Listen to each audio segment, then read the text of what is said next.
Facebook friendship network. And one small part is on your right. And you'll see that this network is very special. So there are certain individuals which have huge number of friends. And there are other individuals who have very few number of friends. So these are very few neighbors, and whereas some may have huge number of friends.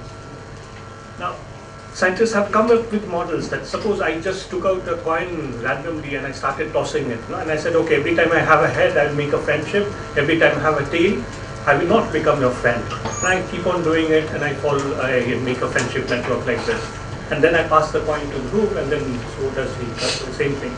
Now, if I get a graph or a network like this, it is called a random network. And these were studied by mathematicians in the 50s. But then the result of those connections would have looked very, very different from what we're seeing now. Now then physicists tried to model, okay, what happens is like this. Suppose I come into JNU, I am a new person. I find, okay, let me become Dhruv's friend because he has a lot of friends. So all his friends will become my friends. So then there were Maravashi. They proposed a model of what is called preferential attachment, that I get attached to a person who has a lot of friends such that his or her friends become my friends. And then actually you get up a structure like this. And then they studied that, okay, is that true in actually these social networks? And it is found that it is true to almost a very good extent. Now, what Facebook did was they hired a group of physicists, and then they are creating business out of this, you won't believe. So they have very good physicists and computer scientists working, and they try to exploit your connections, your networks, your every click. They analyze the data and they supply it to people who would then pop out advertisements, and they make money out of this. I am sure you have read about these things, right?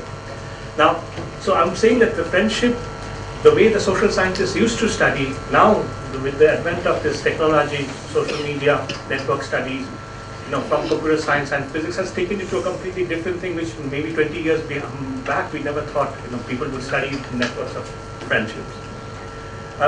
We recently studied some other things like ethnic conflicts and human rights violations. So this is with my student and a group of computer scientists in PCA. So we studied, how the ethnic conflicts spread.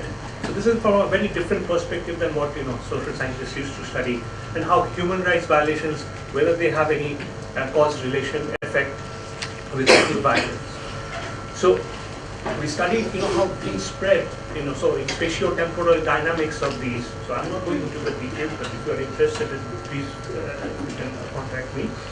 And then we studied that how does the Human Development Index or the socio-economic inequalities, how they play an important role in the spread of ethnic conflicts or human rights violations. And so what we are saying is that we have a different training. So the way we look at the subject is a very different way than a social scientist looks. And sometimes it is useful to join hands and then do these studies, because it can bring us completely different or new perspectives. And so in recent years, actually what people did, and I was one of the first PhDs in India in this subject, so we started applying tools of physics or probability and mathematics to solving problems in economics and sociology. And so we actually have fields, the interdisciplinary fields of econophysics and social physics. This book was first edited in 2006. And then last year, actually, Dhruv was one of the editors. We had a big conference and proceedings came out also, which on econophysics and social physics. So if you're interested in what types of problems, people have joined hands, the social scientists and scientists, and they're trying to use interdisciplinary approaches, you might find some interesting articles in these two books. Dhruv and I also, with one of our students, wanted to look at, okay, suppose we have an interdisciplinary field. Does that give back something to the parent fields? So I have a field which is called econophysics. Do I learn anything? So does it give back something to physics so that the physicists would see, oh wow, we've learned something new? Does it give back something to the economists? And they say, oh wow, we've got something new. And is this, how can we, how do the different interdisciplinary fields evolve? So there are certain fields, and Dhruv is an expert of that. They have no relationship to the parent fields. and they sprung up from different sciences and the social sciences, and then out came a interdisciplinary field which has no relation to its parent field. So we started classifying that can we study these different interdisciplinary fields and see that, okay, what are their origins and how much they contribute to the parent field. And so we will be soon organizing in 2 weeks' time another big conference on this subject, and if you are interested, you're most welcome to register and participate in this. And with that, I would like to conclude my presentation. Thank you for your attention, and then I hope we have more discussion. Any question? One quick question. It's a personal question.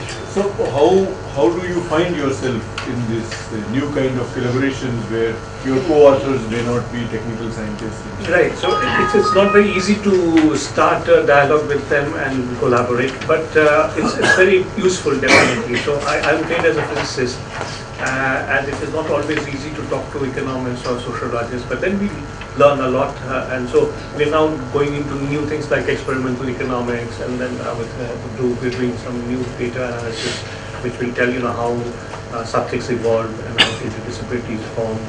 And I didn't know most of the social theory, so that's where he comes in, and then all the techniques, analysis and all, that's what I do. And then it is very, very useful. We can come up with something very interesting and different from what exists. I'll just add one thing here. I think Nani wants to answer. Yeah, I'll just add one thing that, well, if we found out any rules in our, if we learned anything from our collaboration, it's much easier for mathematical physicists to work with economists than to work with social scientists from other kinds of disciplines, if that's understood. I think you could collab.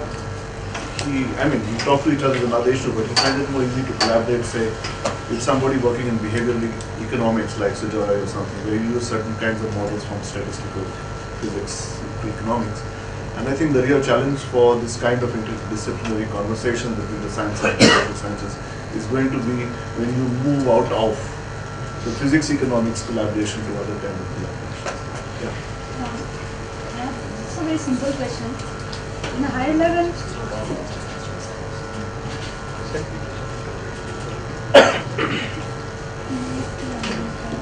I have a very simple question actually. So you're talking about how interdisciplinary research and disciplines are coming up, interdisciplinary disciplines. But when you look at in the graduation level and the post-graduation level in our own education system, the distinction between the disciplines are very concrete. Like economics is economics, and you're training in a very concrete discipline up to your post-graduation level. So these interdisciplinary approaches do not, I think, come up during our training in the graduation and post-graduation level. And how do you think we can deal with that? Because these disciplinary trainings that we carry, most of us are not even equipped in a disciplinary training, given that we come from state universities, and the subject knowledge is only limited to rote learning and examinations. So we are not even trained in a discipline, but given that our discipline, the distinctions are so concrete, how do we deal with these issues and come up with a more interdisciplinary approach in a higher level or in a secondary education level? Yeah, so very, very good question and point. One is that we've started in JNU, for example, what we call the integrated MSc PhD program in integrative science. That's where our school comes. So in the master's program, the first year, a student actually has to learn, all the students go through a common training and they have to learn physics, chemistry, mathematics, biology, computer science and statistics. So next, in the following year, then they specialize, they go into either the life sciences or into the physical sciences, and then they are trained further, and then they go on to do a PhD. So we wanted to do this experiment, and we don't know, it's been only 2 batches that we have produced, but definitely we are trying, and I think the same thing has been tried in many of the IITs and IIMs, but I don't know how successful they are. But you're right that we should encourage more at the undergraduate and postgraduate levels. I don't know whether, so Dhruv had to make another point, I believe. No, basically that just kind of signal a remark that Gurpreet made several years ago at one of the workshops in our center, that it's much easier to do interdisciplinary research than to do interdisciplinary teaching. Interdisciplinary teaching is a much more difficult task for precisely the reasons you specified. The boundary boundary marking and boundary protection is much more stronger. But the interesting thing that came out in our paper, which we wrote together, was the National Science Foundation has been saying since 1980 the boundary between physics and chemistry is a bogus boundary. They've been saying that since the 1980s. Yeah, the last question and then we move on. Hi, thank you. I was just curious about, I enjoyed listening to specific attempts at moving beyond your own trainings for knowledge making. I was curious to know your thoughts on how would these sort of forays into other, so this collaborations of a different kind, do you see that making you as a practitioner rethink the social contract itself of science? So, does that collaboration allow you to think through that? Are you going to answer that? I'll come back at the end. Okay, so we thank Anirban and